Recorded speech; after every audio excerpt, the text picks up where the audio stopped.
حضرت عمر فاروق رضی اللہ تعالیٰ عنہ کی ذات اقدس۔ ماشاءاللہ ماشاءاللہ۔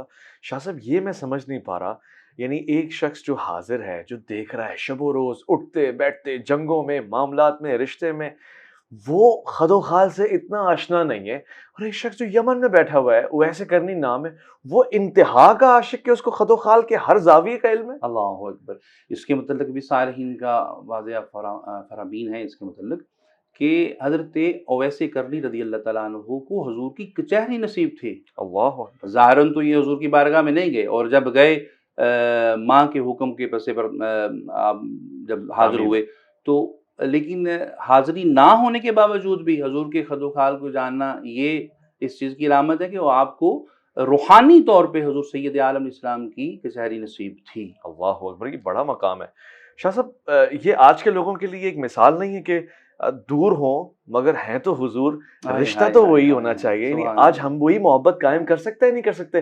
مطلب مثل اویس کرنی ہو سکتے ہیں ہم لوگ آج؟ اللہ اکبر جی، ان کی محبت اور ان کے عشق کے خیرات کے قطرے تو مل سکتے ہیں، لیکن اویس ایک تھے، اویس ایک ہیں، اور قیامت تک شاید اور یقیناً بلکہ، یعنی کہ دیکھیں نا، جن کے متعلق حضور سید عالم اسلام فرما رہے ہیں کہ تابعین میں ان جیسا کوئی نہ ہو، تو ان کے بعد میں کوئی کیسے ہو سکتا ہے؟ اللہ اکبر، اللہ اکبر۔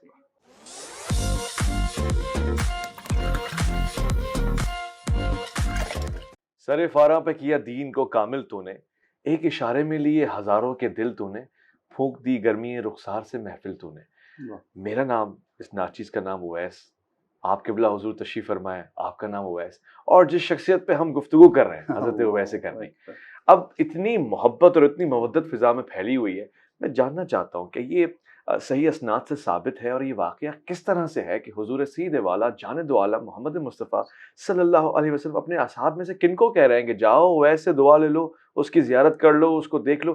یہ اس کی تحقیق ذرا کی کر بتائیے۔ اللہ اکبر جی، اویس بھائی، یہ صحیح مسلم شریف میں اور متعدد کتب احادیث میں یہ روایات درج ہیں کہ حضور سید عالم علیہ السلام نے حضرت عمر فاروق رضی اللہ تعالیٰ عنہ کی ذات اقدس کو آپ کو باقاعدہ بشارتیں دی، حضرت اویس کرنی رضی اللہ تعالیٰ عنہ کے متعلق تمام علامات بتائیں، یہاں تک فرمایا کہ اویس کرنی رضی اللہ تعالیٰ عنہ کو جب تم ملو گے، انہیں اس وقت برس کا مرض ہوگا، سارے جسم پہ برس کا مرض ہوگا، اور اس وقت جب تم ملو گے اس وقت صرف ایک درہم کے برابر رہ جائے گا۔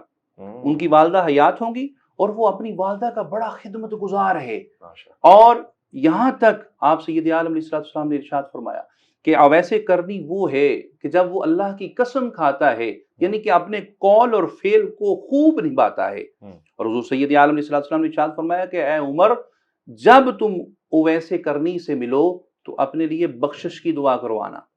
اب یہ غور طلب بات ہے کہ کہاں خلیفہ دوم اور عشرہ مبشرہ میں ہے حضرت عمر فاروق، لیکن اس کے باوجود اویس کرنی رضی اللہ تعالیٰ عنہ کا مقام کیا ہے، یہ یا خدا جانتا ہے یا مصطفیٰ کریم علیہ السلام جانتے ہیں۔ اور جب حضرت رسالت امام علیہ السلام نے یہ پیشن گوئی فرمائی نا، تو اس وقت ساتھ یہ فرمایا کہ جب یمن کی امداد تم تک پہنچے گی تب تمہاری ملاقات اویس کرنی سے ہوگی۔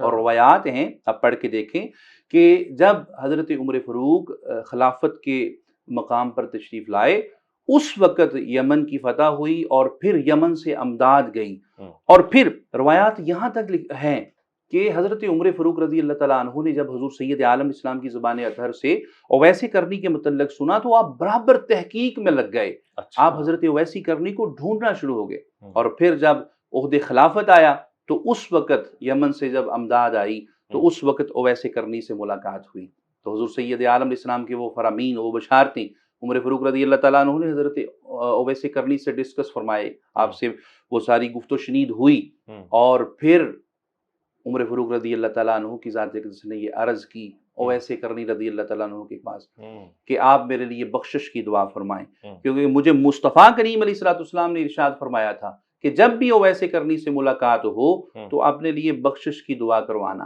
تو پھر حضرت اویس کرنی رضی اللہ تعالیٰ عنہ کی ذات اقدس نے حضرت عمر فاروق کے لیے بخشش و مغفرت کی دعا فرمائی، اور پھر جب انہوں نے اجازت طلب کی نا تو حضرت عمر فاروق رضی اللہ تعالیٰ عنہ نے پوچھا کہ آپ اب کہاں کا قصد رکھتے ہیں؟ یہ اب خلافت عمر فاروق ہے، پوچھا اویس کرنی سے آپ کہاں کا قصد رکھتے ہیں، کہاں جانا چاہتے ہیں؟ تو حضرت اویس کرنی رضی اللہ تعالیٰ عنہ کی ذات اقدس نے ارشاد فرمایا کہ میں اس وقت کوفہ جانا چاہتا ہوں۔ اچھا، اب یہ جو بات اور یہ حضرت اویس کرنی کا قصد ابھی امیر کائنات علی ابن ابی طالب علیہ السلام مقام خلافت پہ آئے نہیں ہیں، اب دور فاروقی ہے، ابھی سے حضرت اویس کرنی سفین کی تیاری کرنا شروع کر گئے۔ ہائے ہائے ہائے ہائے، واہ واہ واہ۔ عمر فاروق نے پوچھا کہ آپ کہاں جانا چاہ رہے ہیں؟ کہا میں کوفہ کی طرف جانا چاہتا ہوں۔ کہا اچھا رکیے، میں جو گورنر کوفہ ہے نا اس کو اطلاع کرتا ہوں اور آپ کے متعلق ساری میں اسے معلومات دیتا ہوں۔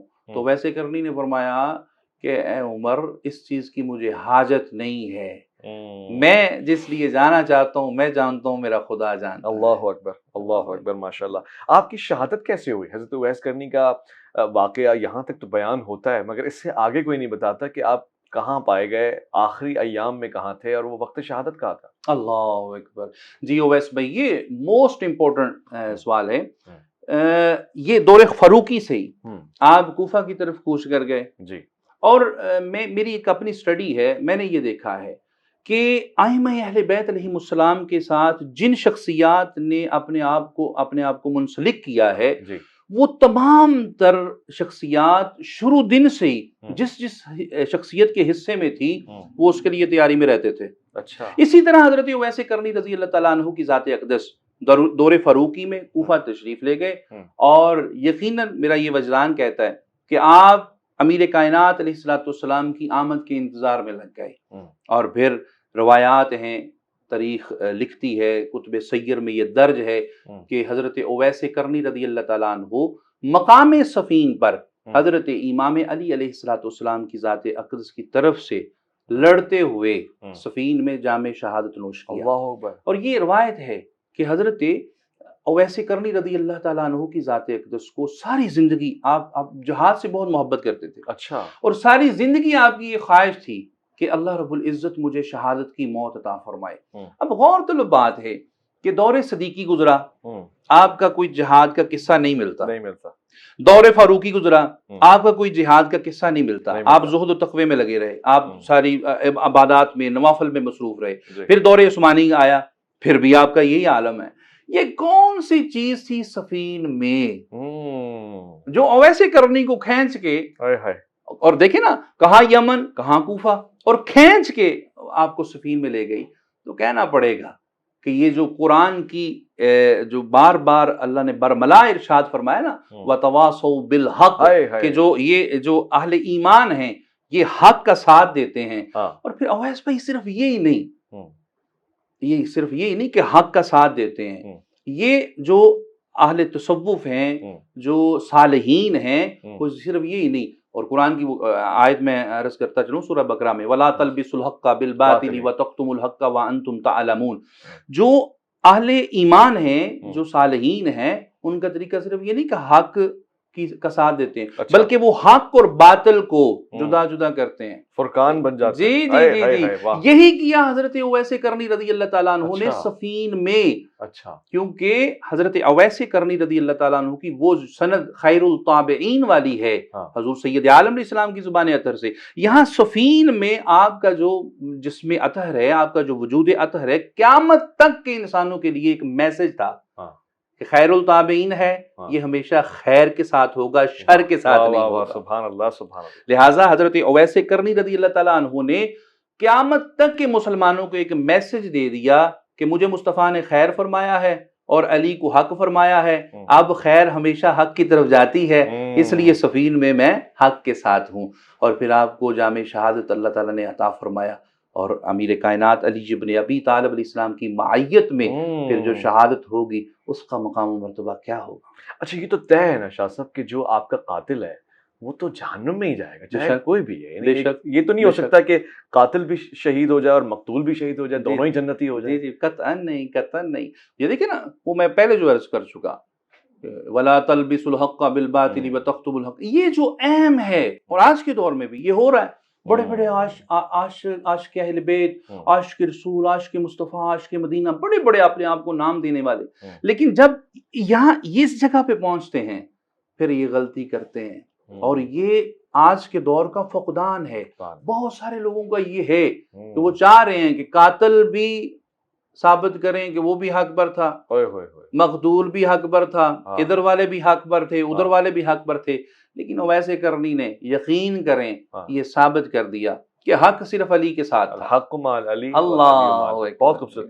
اچھا آخری سوال اور بہت ہی مختصر، سننے میں آیا ہے کہ حضرت اویس کرنی کے بہت سارے روضے ہیں، اصل جائے شہادت تو صفین والی ہوئی، تو آپ کے مزار اقدس بہت سارے بنے ہوئے ہیں، ایسا بھی ہوتا ہے بعض اگر کسی کا اعزازی مزار یا قبر بنا دی جاتی ہے، اس میں کیا حقیقت ہے؟ جی اس میں بھی ہے، مفسرین نے لکھا ہوا ہے، محدثین بھی لکھتے ہیں، لیکن ایکچوئل جو آپ کی جائے شہادت ہے وہی آپ کا جائے مدفن ہے، اچھا یعنی رقام ہے، اچھا مقام صفین پر آپ کی شہادت ہوئی، اور وہیں پر، اور یہ بھی ذہن میں رکھیں باقاعدہ جو حضرت اویس کرنی رضی اللہ تعالیٰ عنہ کی جو تدفین ہوئی اور جنازے کا معاملہ سارا امیر کائنات علی ابن ابی طالب علیہ السلام ہائے کے ہائے، معیت میں ہوا، خوش قسمتی ہے، جی خوش قسمتی الحمدللہ، یقین ہے، بہت شکریہ شاہ صاحب، جزاک اللہ خیر۔ بارک اللہ فیک۔